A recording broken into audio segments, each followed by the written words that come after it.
All right, I think we should start. And good morning and welcome back. This is week two.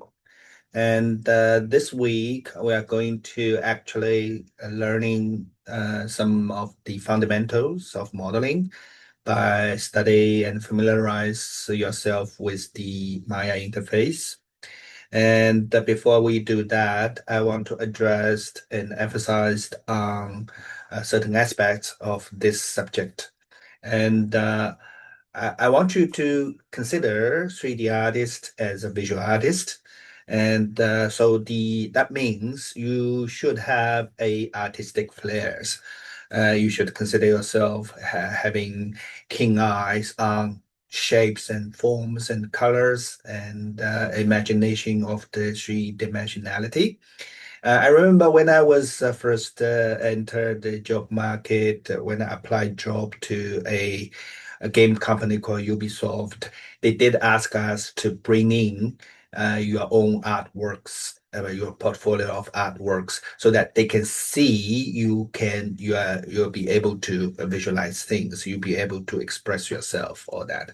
So the traditional art skills still works, still valid like drawings and paintings and sculptings. These are the fundamentals of fundamentals, all right? Want you to still keep cultivating yourself in that aspect as well. That's the one aspect I want to emphasize.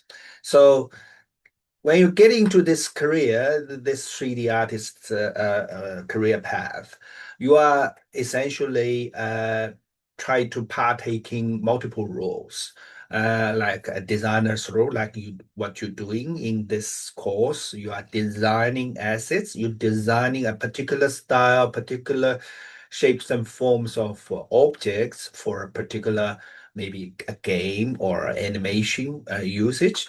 And so you need to imagine of that and then design the style of that. So that's apply all sorts of design principles. And then you also need to acquire knowledge and skills in actually produce it and manufacture it, turn out the shapes and forms. So you are partaking a role of like a sculptor in virtual environment, virtual 3D space. Then you get into the stage of materializing and colorizing, beautifying your objects in terms of realism or a stylistic approach, make it beautiful, colorize it. That means you need to have keen eye on shapes, on colors and the surface qualities, try to figure out how do you reproduce a more realistic surface qualities.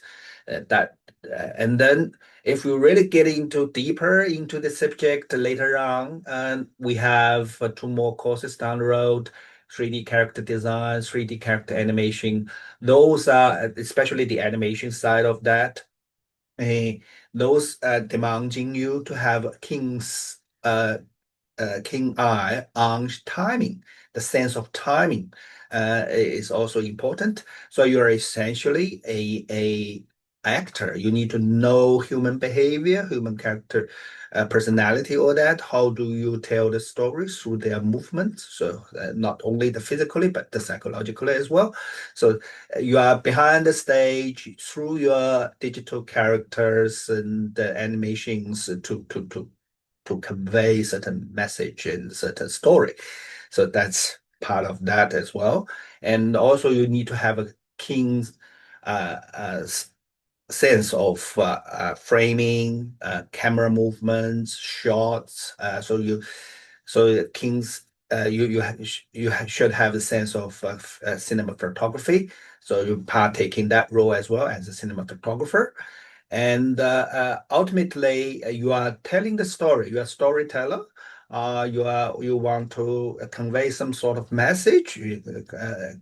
So you are a motion picture producer. So you become a director, and you also need to have commercial incentives to commercialize and sell yourself, sell your product the assets or the game or the animation into the market to make a career. So that's a very challenge string of expertise. And so you as a digital art student, uh, you got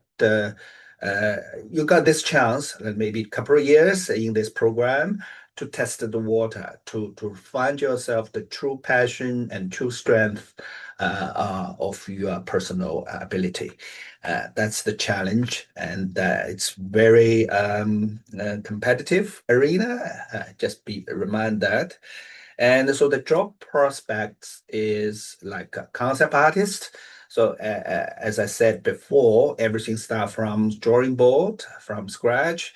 And so before you actually committed to the production process, you need to visualize it and using all sorts of means to come up with visuals. That's why we ask you to produce your own concept art, your model sheet, all that. And then you get into the producing stage phase. You need to be a 3D modeler. And you want to be a professional modeler. As you can see now, you should if you survey through the Sketchfab, you'll see there are plenty globally, plenty talents. 3D artists try to present their talents by displaying, present their artworks online. And if you're really good at, you need to produce a good surface quality and a good sense of color, sense of color scheme, and so that produce a very realistic surface quality and beautiful, rich sort of surface quality. And if you good at it, like Maya or any sophisticated software, the video editing sophisticated software. You need to be a visual. If you want to be an effects artist to produce like a fire, smoke, water, and liquid movements, all that, and then you can become that aspect as well, specialized in that aspect as well. And then, of course, if you want to do 3D animation, you need to become very sensitive with the timing and human behavior. And that's the animator's scope, a large scope of works, a large scope of skill set. And of course, you can synthesize all these into the use of your own game. So nowadays, game considered as I think the altogether 8 major art categories, and game is the ninth of that. And so a lot of the talents now that get into this business try to produce their own game, and so you become your game developer as well. Some of you might get into the game design, game development of our program as well. So these are all the application and the usage for you acquire 3D skills, 3D knowledge. So I categorize them into several categories in terms of job, and you see like the pre-production roles and planning, visualization. So that's what I said. Concept artists create the initial visual style, characters, and environment for a project. And others like a pre-visualization, which is artists who develop through 3D animations and the layouts to help director plan the scene before shooting. All right. And storyboarding artists sketch frame by frame sequence to guide visual effects heavy scenes. These are the pre-production roles. And the 3D modeling and animation roles are those artists who can build characters and props, what you're doing in this course, and the environment. And in 3D software like Blender, Maya, or ZBrush. We don't teach ZBrush in this course. However, I will introduce some equivalent freewares that enable you to do that. But for your information, if you really want to be a professional 3D artist, you're probably gonna touch that. In I think ZBrush can, like Maya, can download it as free on your own computers for maybe a year. So if you are students or that, you can have a bit of a involve that into your workflow if you can. And the rigging artist, although we don't touch about that in this course, we will touch that a little bit later in the next course, create a skeleton and the control movement controls handles for animating characters. So that's another huge scope of knowledge and skill set. And animators are just bringing once you got all the riggings and you are actually manipulating those rigs and manipulating your puppet, digital puppet, to bring the model to life with realistic stylized movements using skills like keyframing or some of the technology like motion captures and fine tweaking the motion capture files, all that. And simulation and effects are another huge job aspect, which is artists who specialize in fire, smoke, water, explosion, destruction, simulation, all that. One of our local tutor who teaches the other local regional campuses I think he's now in Brisbane or in Adelaide, we are lucky enough to have him on board. He's specialized in visual effects. In his class, he talking about his past works and current works. It gives you a lot of insightful anecdotal stories, so that you might want to take advantage of that and watch his lecture as well. I think it's quite valuable. And although also clothes, hair simulate artists to create realistic movements for clothing, hair, and fur using physical-based simulation. Uh, Maya can do that. Maya have a whole module to dedicate it to that. And texture, lighting, rendering, those are basics. Every 3D software enables you to do that. And if you're really good at it, you can become texture artist, applying detailed colors, materials, and patterns to 3D models. So you need to analyze what makes that surface shining or makes that from different quality, and can you simulate that through different layers of textures I mentioned last week.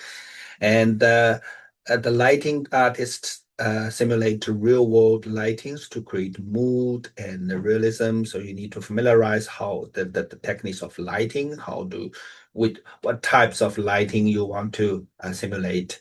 It's a daylight or moonlight or artificial light. How do you need to familiarize yourself with different types of light equipment, because the software can simulate all that. All right. And eventually you're going to render them out. So you become a render regular. Uh, Optimize the scenes for high quality rendering while reducing computing powers requirements. So it's a whole game of trade-offs, right? As I said in last week, you need to find the sweet spot that not only the richness, the complexity of the scene is quite realistic, but also in terms of computation, your model is as concise and tight and more topologically smooth, and and less polygon counts as possible. All right, so that's the trade-off you want to become. And in the final post-production and compositing phase, it's another huge scope of ability and job, ability and the tasks. You need to become a good compositor, combining live action footages with CGI, computer graphic image, to make everything looks seamless. And rotoscoping artist manually cuts out objects, peoples, and effects from filmed footages for visual effects integration. Although this the paradigm is shifting at the moment. AI can do a lot better job now. But although big studio companies still needs human involvement to supervise, to fine tweak the outcomes. But yeah, just be aware this paradigm is shifting. Rotoscoping, yeah, we're all under threat of AI anyway. Just and match over artists align CGI elements perfectly with real life cameras and movements. All right. And so if you, as I said, as a 3D artist, you have to take a holistic approach, become a hybrid of left brainer and right brainer. So if you're really good at technical side of that, as well as the artistic side of that, you become a technician technical artist. So you're good at combining both sides together. And so you can become a visual effects pipeline developer, creating custom tools, scripts for fast workflow, and using AI machine learning specialist develop the deep fake or facial animation or automated visual effects simulation. I think nowadays this become huge now, and I saw a lot of uh, new emerging artists integrating their workflow with AIs, try to figure out how to utilize the power of AI to generate special effects and or even feature films with high quality. That's another huge potential emerging area, I think. And eventually, everybody has to use AI. That's my projection. And virtual production specialist that work with LED volume screens. For example, the Mandalorian Unreal Engine powered set. Do you know that? Do you know? Not really. I'll show you the what's it means. The Mandalorian. It's actually, we have studio space and local with green screens, but nowadays uh, there's a next generation of studio space, green screen space, which is this one they utilized a couple of years ago in the TV project of Mandalorian. Green is the color of visual effects. For a long time now, green screen has been and is the main tool for creating some spectacular shots and placing actors in some fantastic scenes. But recently, with technology advancements, something new started to be used, replacing green and blue screens: virtual sets. And I'd like to tell you a bit more about this technology and how it was used in the production of The Mandalorian.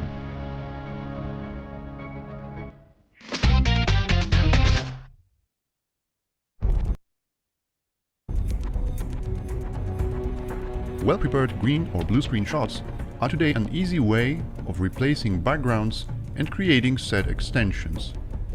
It's a proven technique that can deliver amazing results. But it also has some weak points. First of all, you have to very carefully prepare lighting on set, especially if you're shooting in studio, to match the light of your final scene in order to achieve believable results. That can sometimes require changing the light setup from shot to shot, or have the light sources visible and interfering with foreground elements. Green screen also casts a lot of green spill on the actors. Then it all requires, of course, good compositing to seamlessly blend the footage with a new background. Recently, however, a new solution gains popularity, which requires almost no post-production. The whole process is finalized on set. I'm talking about virtual sets, which have been extensively used for the Star Wars Mandalorian series. In this case, since there's real things on the set, we have real cameras and real people. The sets are bigger than they were on Jungle Book, but it's essentially the same formula. And now instead of having a green screen that you had to move around in light, which took forever, and that was really the frustration that led to these innovations, which was how could we do that without green screens next time? And so that led to, you have a green stage, you have pre-lit green areas that you could expose, and then it turned into these video walls where you could have green just behind the actor, and then interactive light, which we used on Jungle Book also for shadows and things on the characters. We took all the technology that I've been messing around with from all those other projects and applying it to a very specific application that would work for this. This is an example of a virtual set shot. How does it work?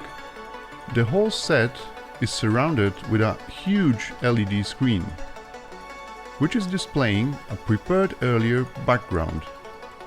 There's even a screen above the actors to simulate sky.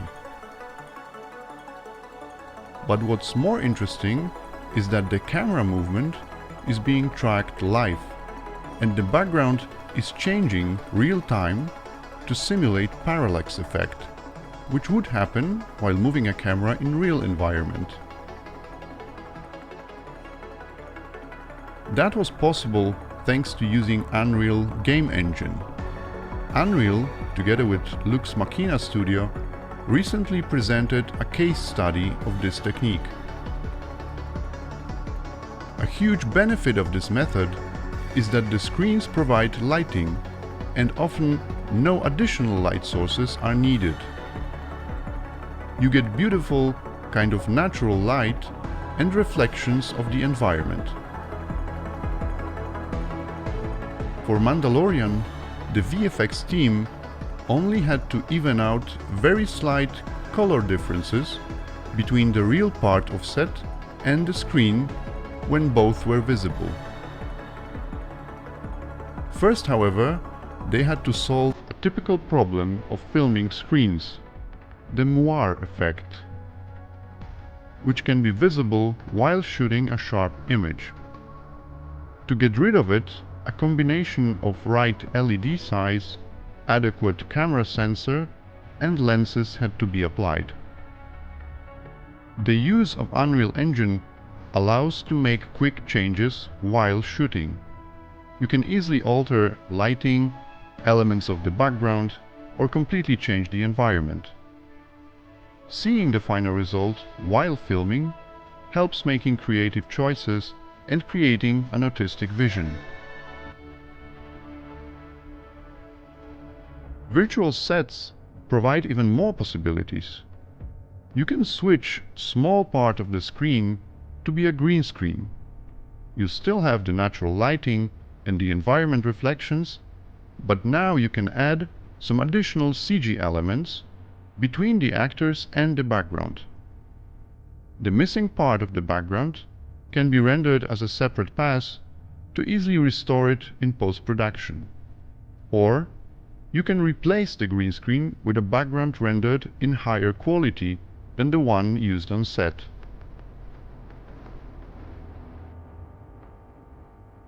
One can see virtual sets as a modern version of real projections, a practical effect used in filmmaking almost since the beginning of cinema. However, here, with all the new technology behind it, the results are just stunning, entering the next level of realism. The new technique, together with Jon Favreau's drive for innovation, once again puts Star Wars franchise in the forefront of VFX development, while still staying true to its practical effects tradition. It's one of those things that keep VFX and filmmaking an exciting experience.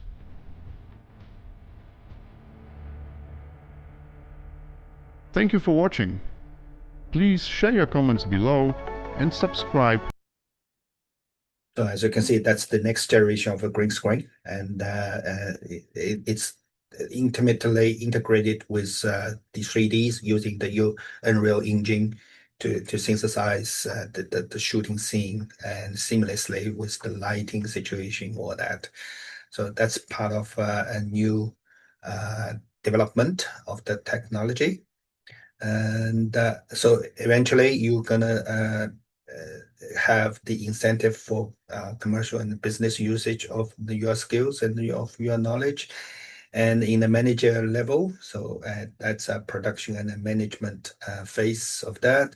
So you can become visual effects supervisor of overseeing the entire visual effects pipeline from planning to final delivery, and CG supervisor, manage 3D team, ensure consistent visual quality, and visual effects producer, coordinating budget, skills, and team logistics across multiple studio. That means you have to have very good at know so roughly and about the business. All right. And so application will be game, most likely, and then you producing your own short animation films, and maybe go to the commercial works. And so like those who study motion graphics, you can apply those 3D and technology and skills in producing commercial works. I personally came from that aspect as well. And visualization in the design, if you have some like industrial design and interior design, all that environment design, you can use the 3D software and packages to visualize that. And of course, if you can involve in any feature films, that'd be great. And that means you need you should be very good and recruited by the team to involve in the big blockbuster project. Another huge application of this technology is the VR and AR, augmented reality, virtual reality usage. I think with the so like with the curve, so like the VR glasses, or that application will be potential application will be endless. And of course, AI, another huge area using that. I remember just a couple of days ago, I saw this on this social media. They are using 3D to guide, because the AI you cannot control AI precisely. So in order to generate a precise camera movements, or that they're using 3D to actually pre-produce a kind of blocking the movements of the camera, and then using AI to generate the content and visualize that. So that's another aspects of that. All right, so in conclusion, I said this technology involves real-time visual effects, AI-assisted workflows, and virtual production are shaping the industry's future. And if you are consider a career in this subject, in CG, in visual effects, specializing in animation, compositing, or visual effects simulation, it could be a lucrative path. But it's also a very competitive pathway. All right. And you got to be good, very good at that. And be prepared for the learning curve is steep, and it is labor intensive, time consuming, and money demanding. And the work process is always repetitive and reiterative. Sometimes a lot of frustrations. And working with 3D is very intense, actually. And so you need to cultivate yourself, and by watching others and learn from others' works. And I remember we usually just sit down and watching others uh, film and work or works, try to figure out what's their techniques, what's their solution and the method and or style. And the best way to learn this is just hands-on practicing, practice and practice and practice, and honing your skills on that. And the true creativity lies in not only your imagination, your artistic originality, but also how good you can solve the problem. You're going to encounter a whole string of problems later on in your production phase, and how you combine the different tools and methods to actually solve your particular problem. That's the true skills, actually. And some of the common mistakes beginner make, like skip the basics, jump into the advanced features. That's the mistake. Many beginners jumped straight into complex or project like the character animation, simulation, without learning the fundamentals. I think start with basic modeling. That's the whole purpose of this course. And start with the basics, the modeling method, the UV mapping method, some of the simple animation, before moving to like other advanced features like dynamics, simulations, riggings. So following a structured learning path, start with modeling and texturing, rigging, finally animation and effects.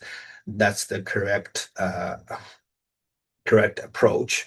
All right. And some of you starting with clicking just by clicking the menus, not using hotkeys and shortcuts. Although we start with that, but eventually you can form this kind of habits to work with hotkeys and not just click it through the menus for every action. It slows down your workflow, and using hotkeys will significantly fast track your workflow. And I'm not so sure. So some of you playing games. I do play some games, and I remember for that, like one of the game I played, the Age of Empire. Eventually, it's down to your micromanagement and using hotkeys to operate, so that you're getting more quicker and good result. All right, and ignore the proper topology in 3D modeling. That's one of the major concerns.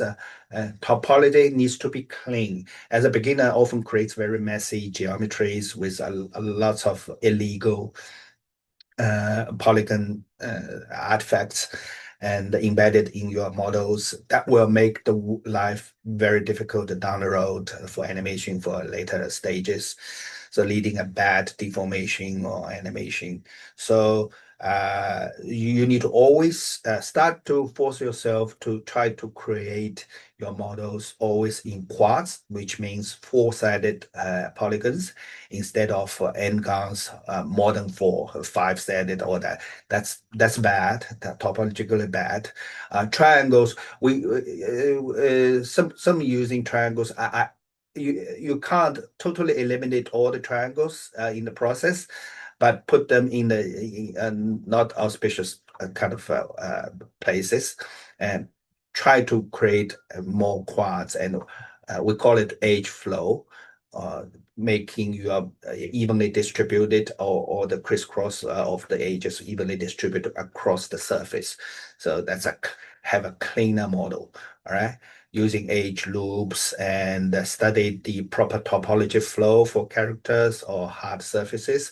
There's plenty videos address that you can find online, find on YouTube. If you encountered a particular problem of yours, try to figure out how to do that. And I will be curating some of them as well as throughout the teaching of this course.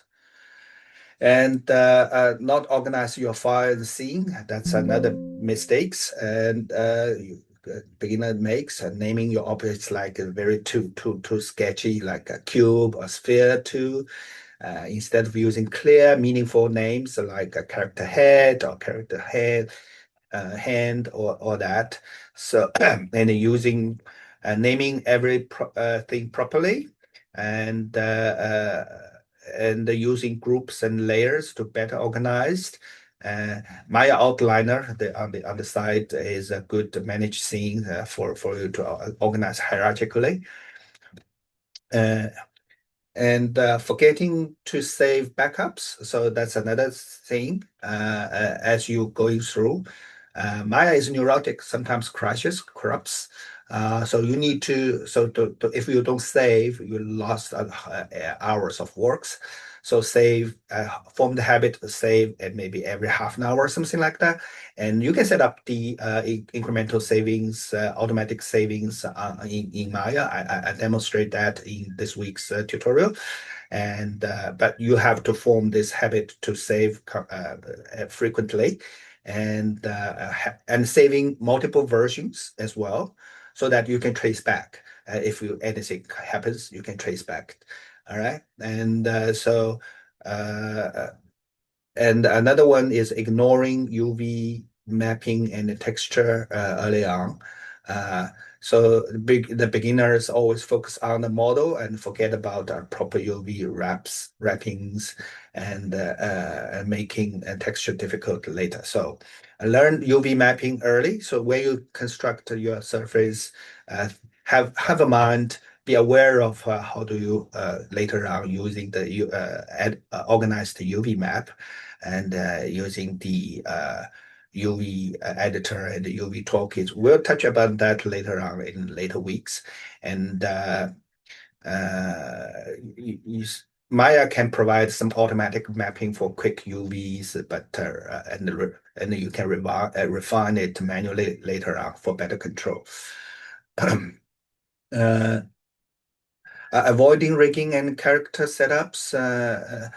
We don't touch upon that in this course, so you don't need to worry too much. But be aware that beginner often uh, skip rigging. So we did skip rigging. We do skip rigging this course because that's another large scope of work. But you don't need to worry about that. And not using reference and modeling animation and just straight from imagination, that's bad habit. You should do a lot of research using and then collecting all sorts of reference images to construct your own reference model sheet and concept art so that you can import it into Maya, post it on the image plane, which is the Maya term, then inside virtual environment, post it on that, and so you can trace, you can build your 3D model accordingly, and that's the proper way of doing this. Trying to model straight from imagination is bad, rather using real life references. All right, and not learning rendering settings properly. And beginners usually render scene with some default settings, leading some poor quality results. We will touch about the rendering side, I think, in week 6 something, and using the Maya provided render engine, Arnold, or that you can achieve quite realistic effects. But for us, ultimately, we are actually transferring all our texture map, all that, to Sketchfab and using the real-time rendering engine on Sketchfab to actually visualize, finally present your work. So, but you need to understand that the underlying fundamental technology is the same. The settings in Maya's also applies. Once you understand, have firm grasp of that, you can transfer all the knowledge to, and so that you know what's the button to click, or what's the slide to slide to control over the Sketchfab as well. All right. And so final thoughts, how to avoid this mistake. Follow the structured learning, which you are doing, starting with the basics, then progress step by step, which you are doing in this course. And practice daily, so suggest you to at least maybe spend 30 minutes, half an hour to improve your skills every day on a daily basis. So that it will have a sense of progress significantly, and join the online community. And we can, that's why I encourage you to share your progress on the course forum on Moodles. Of course, you can get to, in this course, you can get feedback from your peers and from me, from our tutors. But also, if you engage in some online domain, you can get more feedbacks from professionals. The platforms such as Polycount, ArtStation, Discord groups, so you can engage your peers globally and gaining more insightful and tips and from them. And so good team dynamic, group dynamic is important for fostering a communication. And watch industrial tutorial using other platforms such as Pluralsight, Udemy, or YouTube. I think YouTube is good enough. Whenever I encountered a difficult problem, I searched on YouTube. So you don't want to reinvent it wheel. You just want to tackle that problem straight on, and you will do a little bit of research, and then you won't be surprised to find a solution already. Somebody already tackled the problem more effectively. So learn from experts.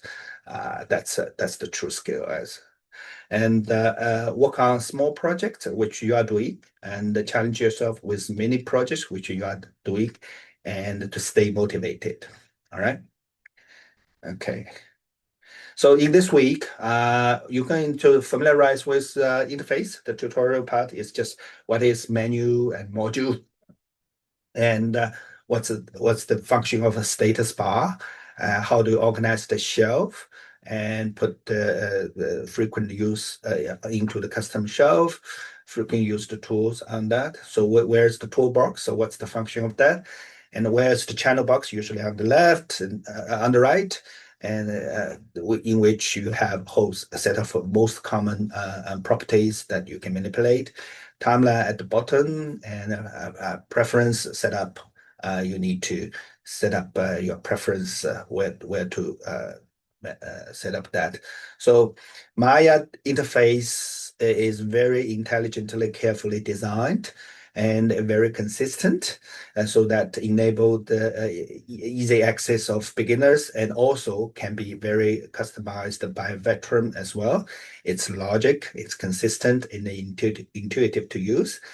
Believe me, I start Maya by version 1.0 all the way to now to 2026. The interface is pretty much the same, although there's a version differences.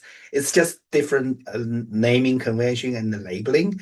The tools accumulated exponentially throughout these years, and sometimes the big company, they want to create this sense of progressing. It's actually the fundamental techniques, the fundamental functionality, it's not changing at all. It's just every version you have a little bit added on, but for the function we are using in 3D modeling, it's fundamentally the same. But sometimes the labeling is different, and the location of the menu is changed a little bit. And if we encountered that, just ask me, and or even search online. You can find find the tools easily. It shouldn't be a big issue. All right, and so form this habit, like every time you start a project, you set up the project, because Maya project could be very complicated. You want everything fall into the place correctly. So image into the image folder, some other some other files and fall into other folders. So set up a project, Maya will automatically construct the project structure folders for you, so that you are more organized. And I try to learn how to customize the display as your project build on. You're within the software, the project can be very complicated and hard to find particular elements or particular components of a particular thing. You need to customize how to use the display layer or that, or use the outliner of Maya to organize your object's display. And explore the interface, familiarize with that. And I designed a little bit exercises to how to enable to create primitives, because everything starts from simple primitives. Your ability to simplify the complex shape start with a geometric of simple geometric primitives. and organize and position it. So, and objects in the virtual environment, how do you organize them, position them, using the camera, navigate through them, and manipulate the pivotal point. Is one of the fundamental fundamental aspects of that, and selecting and how do you select things, grouping things, using the display layer to optimize the display. That's all in this week's tutorial. I prepared 8 of them, I think, and going through all that, so you'll load that. And I introduced a whole set of fundamental hotkeys for you to practice on. Maya requires 3 buttons mouse convention. So the different mouse key has different function. You need to familiarize with that.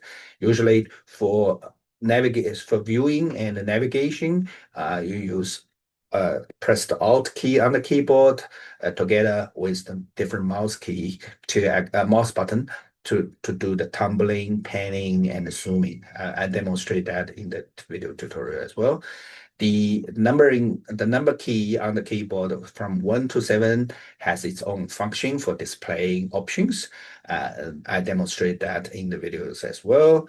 And in the toolbar, you can rotate, move, and scale objects, but the hotkey for them is the E and WR. So these are fundamental hotkeys. It should become your second instinct when in using Maya, and it's eventually you're gonna, without thinking, and start to use that, familiarize with that. All right. I think that's pretty much I want to address. And so far, any question? No. All right. So I want you to watch 2 more videos, which tells you the very insightful from the professionals on from YouTubers, and about learning Maya. Is a very popular 3D software that is used by professionals in many industries like game development, animation, and visual effects for feature film and TV shows. If you are interested in this program or 3D in general, you might be asking yourself, is it easy or hard to learn this stuff? Well, in this video, we will try to answer this question by breaking things down so anyone can understand what we are talking about. Number 1, the basic level.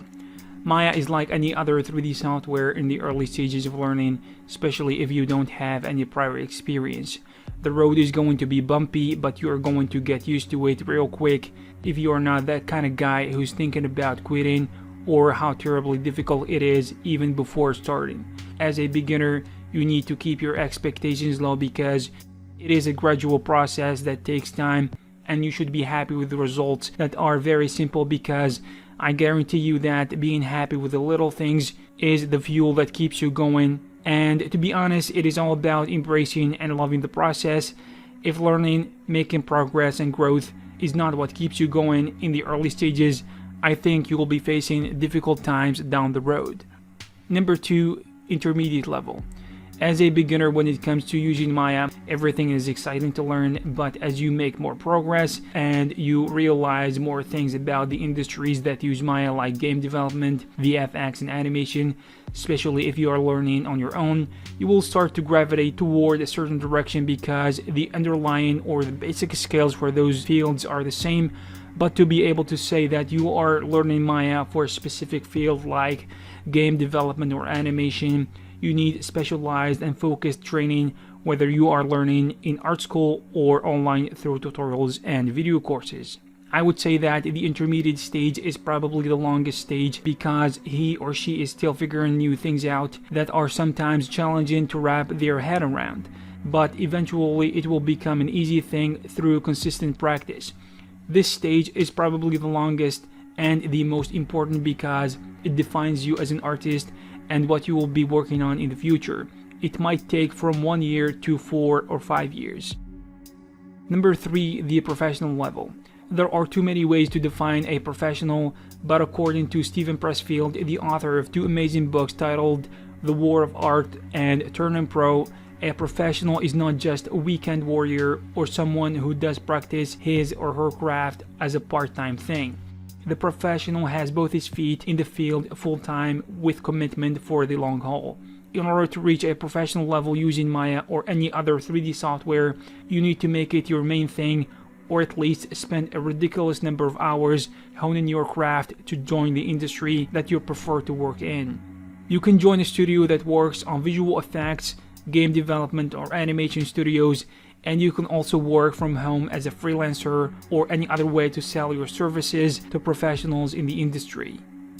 For me, one way to define a professional who uses 3D software such as Maya is a 3D artist that produces work good enough in quality to be used professionally in the industry, whether you work in a studio, work as a freelancer, or sell assets like 3D models, animation characters, materials, or tools that other professionals use to help them do their work faster and with less effort. When you become a professional, it does not mean that you will stop learning. I would say that the real learning begins when you join the industry, because school knowledge is way more simplified than the skills you can learn in the field where stakes are high and you must generate results without excuses.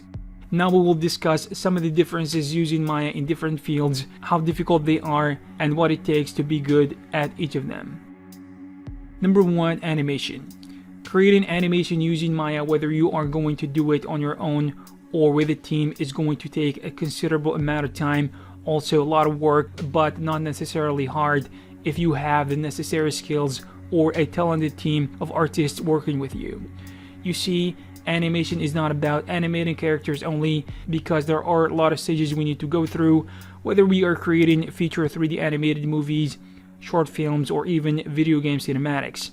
The main skills are, first, modeling, which includes creating props for environments and of course characters.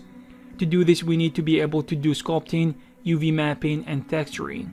Then animation, that usually requires a process that is called rigging, which allows us to prepare a character to be controlled by animators using a skeleton or a set of controls created by specialized artists called riggers, and sometimes done by animators themselves if the project doesn't involve a lot of artists. Lastly, we need to know how to light scenes, create special effects, deal with cameras, and render the whole thing, then put it together. Of course, this is a simplification of the animation pipeline, but it should give you an idea about how the work is done. Animation is not a highly technical field, even though sometimes scripting or programming is needed to do a particular thing.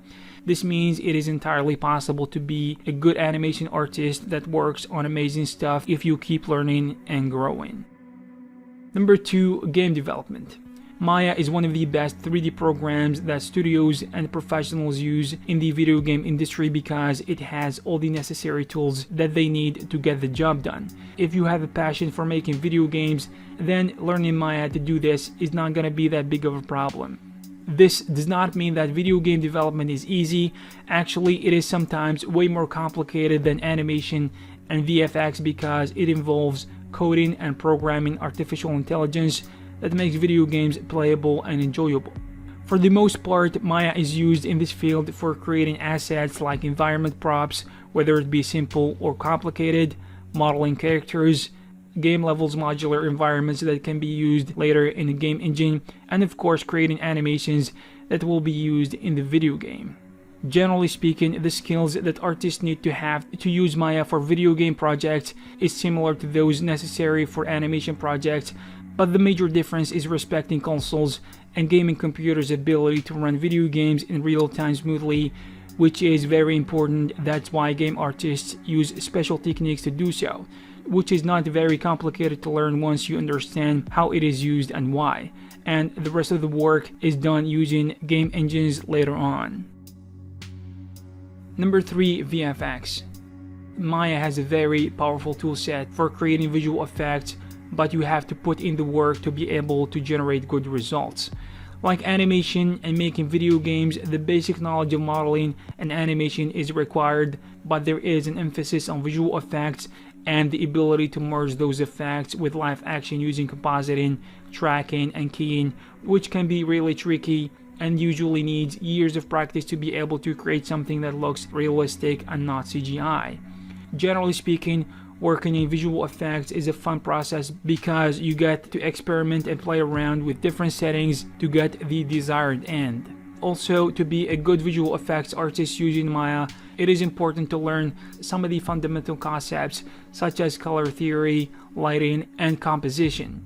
And like a video game artist needs a game engine to import the assets that he created using Maya to continue working on the video game, VFX artists need to use a compositor such as Nuke to bring live action shots and visual effects created and rendered in Maya. Number 4, rendering and visualization. Maya is not particularly known for visualization work, but it can be used for this purpose nonetheless. This field is easier compared to the fields we talked about because you don't need to have highly complicated skills to be good at it. Basically, artists need to be good at basic modeling, dealing with materials, lighting, and rendering, which are the determining factors of how the final results will look like. Usually, visualization artists and designers can achieve very good results after 1 or 2 years of training, but of course, the longer you do it, the better you're gonna become at it. So back to our question, is Autodesk Maya hard to learn? The answer is, it depends on what you are going to use it for. If you are going to learn Maya as a hobby or to work on personal projects, you can take your time to wrap your head around the concepts and techniques of 3D as you make more progress and become more familiar with the tools, which basically are user-friendly and can be understood after a few hours of practice. On the other hand, if you are planning to learn Maya to use it professionally in animation, game development, or VFX studios, it is going to be a little bit different because the expectations are higher. If you join an art school, you need to keep up with the assignments and the projects that will be given to you, which usually are not that difficult, especially in the beginning, because they don't want to discourage you. But as years go by, you're expected to think on your feet, and the artists that train you will not give you that much guidance because you need to be creative and a problem solver, since this is what you will be dealing with on a daily basis when you find a job.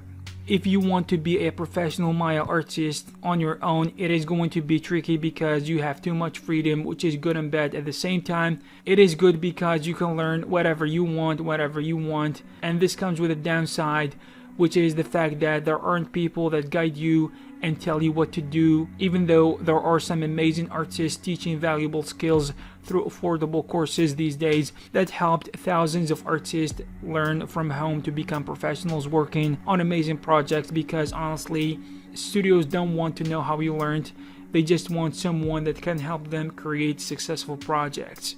I hope you found this video informative and useful.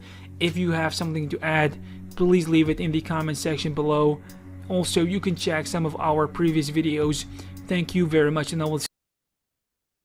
So as you can see, so this video talked about that, and so you need to have a serious think through and think over of this subject, and whether you want to take the career path away of this 3D as 3D artist.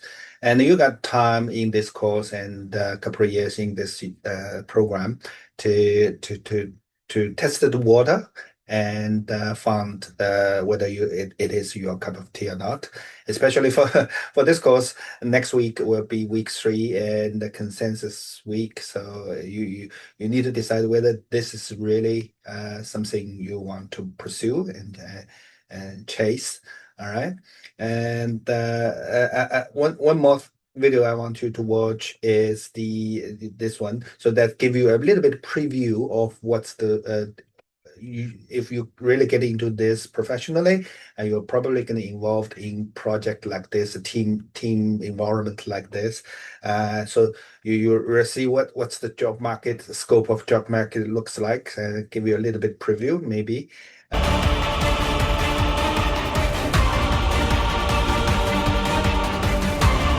We all know that today's movies are filled with VFX. Some of them are obvious, others are invisible. But how many people does it take to create visual effects for a typical blockbuster? Let's check that out.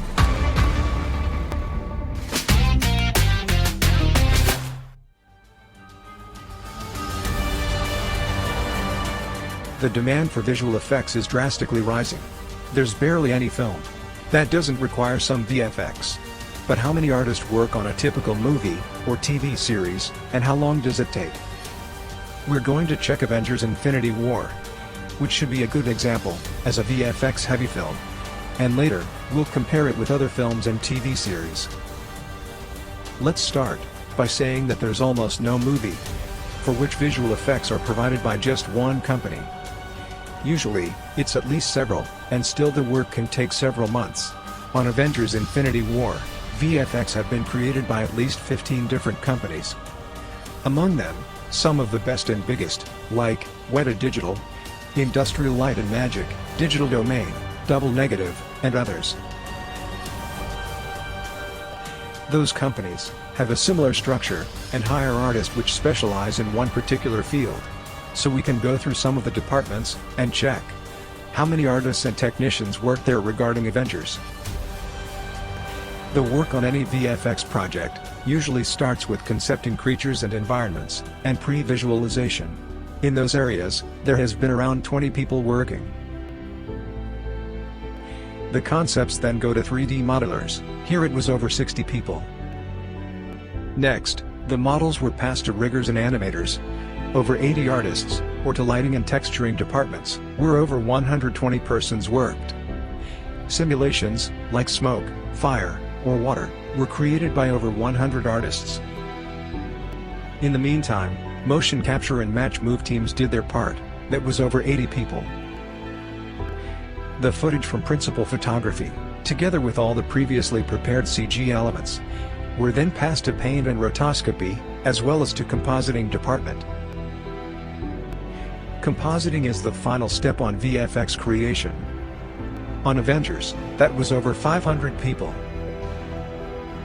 On top of that, there was over 120 supervisors of the departments. And the whole process was coordinated by a production team, which consisted of over 170 producers, managers and coordinators. There has been few more departments involved, like editing, IT support, render wranglers, or runners, and multiple other artists and technicians. The sum of all the people that took part in the creation of VFX for Avengers: Infinity War was over 2,080. That number is solely the amount of people working on digital VFX and post-production. It doesn't include anyone who worked on special effects on set, or on makeup or prosthetic effects. Now, this movie is an extreme example, because of the humongous amount of VFX shots and digital characters that it contains. We can quickly compare that to some other films. Iron Man 3, 1,960 people. Harry Potter and the Deathly Hallows, Part 2, 1,310. Star Trek Beyond, 1,300 persons. Star Wars, Rogue One, 920. Jurassic World, Fallen Kingdom, 700 people. Matrix Revolutions, 600. Jurassic Park, 304 artists.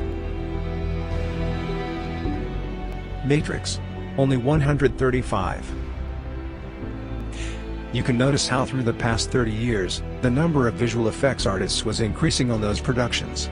It demonstrates how contemporary movies became dependent on VFX. In recent years, audience started to be very demanding regarding TV series. The TV production had to go closer to feature film quality.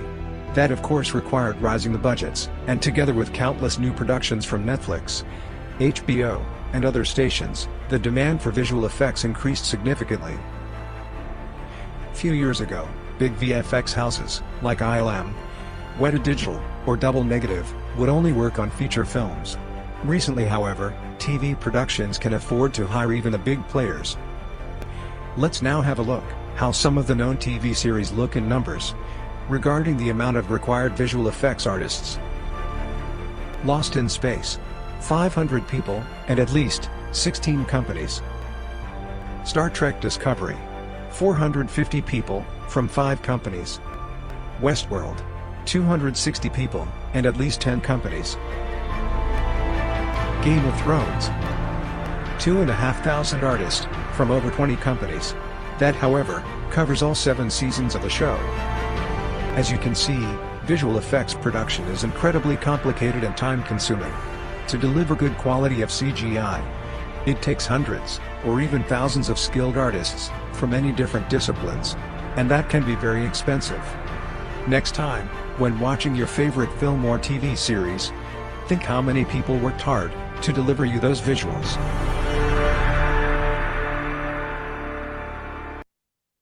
So as you can see, it seems the business is still booming, still emerging. The job market seems to scaling up. But just remember, this video talking about is in the context of globally. So it's fierce very fierce competition. It's the global arena. If you really want to get into those projects and those teams, you gotta be very skillful, very good at it. Just having that in mind, and that what's the scope of job prospects looks like and the scale of the job market. All right. Okay, so without further ado, I want you to delve into the designated tutorials of this week. It's mostly the uh, the familiarizing with interface this week, and tutorial is week 2, and so I prepared 8 of them. The first thing is interface overview, and how to set up project, set up the auto saving and undo steps, and how do you navigate using your hotkeys on keyboard and mouse buttons. What's the 1 to 7 keys on keyboard that represents and optimize the display, and introducing a little bit about the setting up the viewport, which is your main working area throughout this course, and try to aware what's the differences of display in terms of nodes, different object nodes.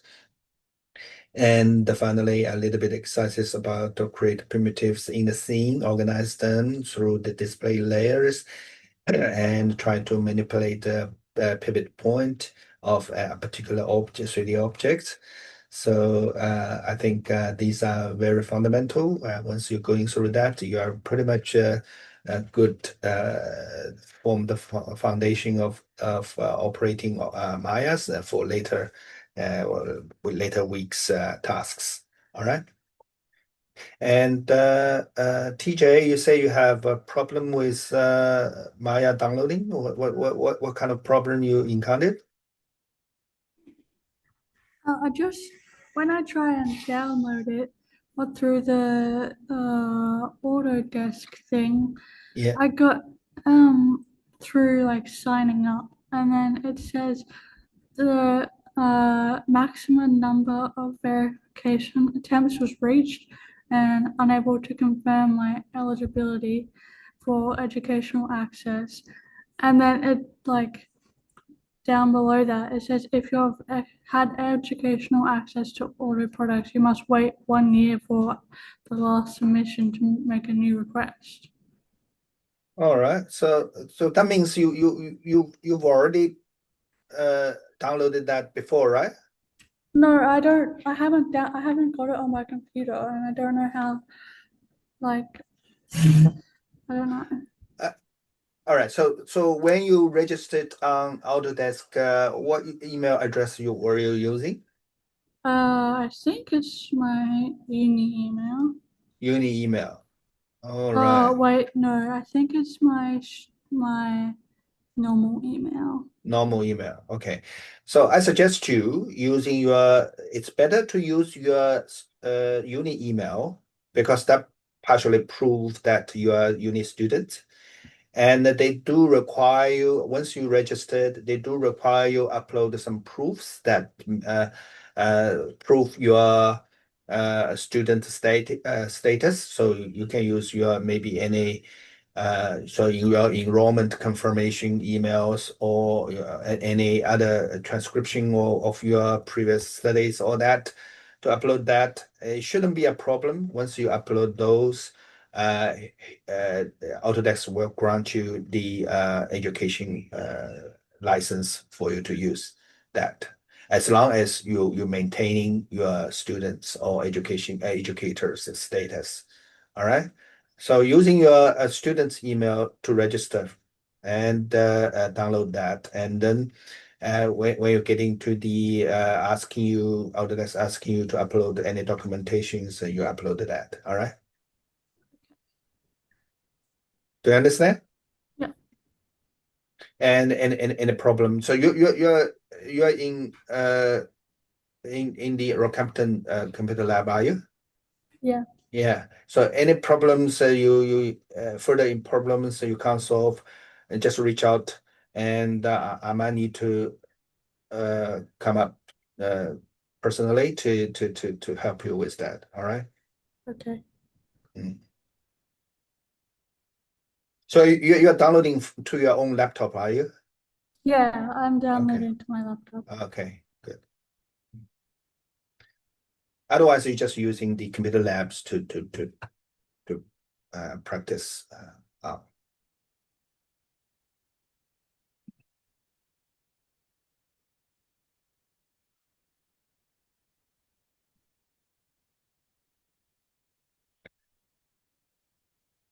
Okay, for the rest of class, just working on those tutorials. I'll be here all the time throughout this session. And if you encountered any issues and problems, give me a yell and help you with that. All right.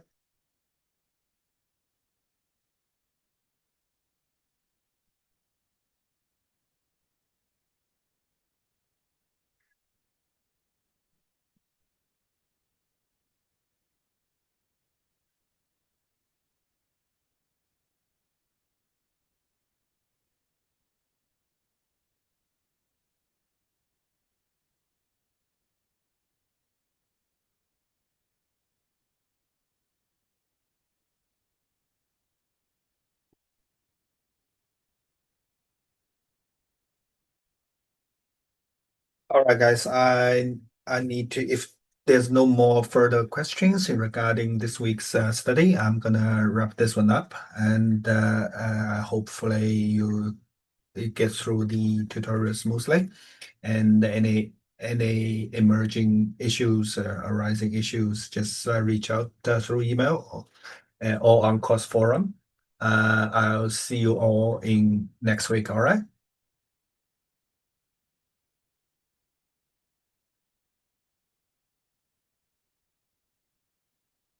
Bye.